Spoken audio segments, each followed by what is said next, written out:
I want you to understand that when I say Shabbat, I am not talking about Sunday. I am not talking about taking a Sabbath rest whenever you want to. I am not talking about a floating Shabbat like the lunar Sabbath teachers teach. All of this is chaos making. When it comes to Sabbath, we have inherited many, many lies, and right in line with what the Israelites are famous for, we are continuing to buy the lies like a she-camel in heat. Israel loves to have their ears itched.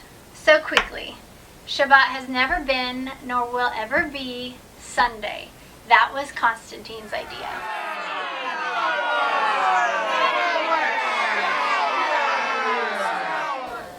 YHVH says that Shabbat will always be on the 7th day of the week, not any old day of the week that you want it to be.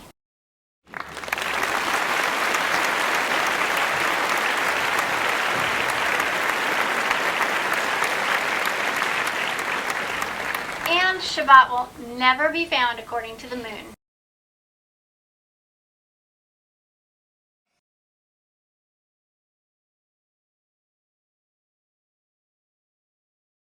By looking at what day Yeshua kept in a simple read of the scriptures, we see that Shabbat is the 7th day of the week, period.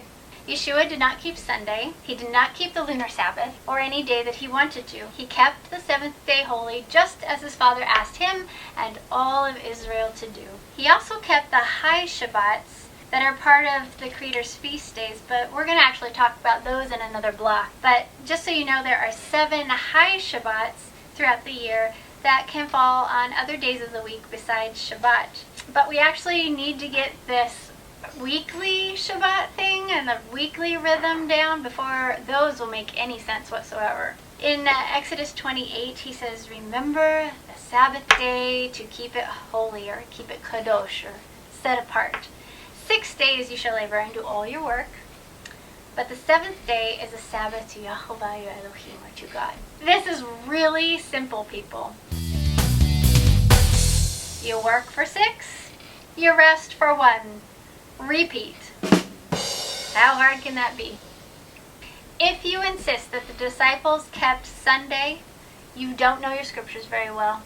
You don't know Jewish life very well, and you don't know history very well. For they were all Messianic Jews, and they would have been keeping a fundamental truth like Shabbat. Their rabbi was Yeshua, and he never changed Shabbat to Sunday. In fact, he honored it even in death, if you'll notice. And if any of his disciples by chance started to preach another day, you are not to listen to them. Why? Because they are not your rabbi. You have only one rabbi, and that is Yeshua. Yeshua's words and teachings trump everyone else's words and teachings. But actually, I guarantee you that his followers were not keeping Sunday. They never would have dishonored him like that after his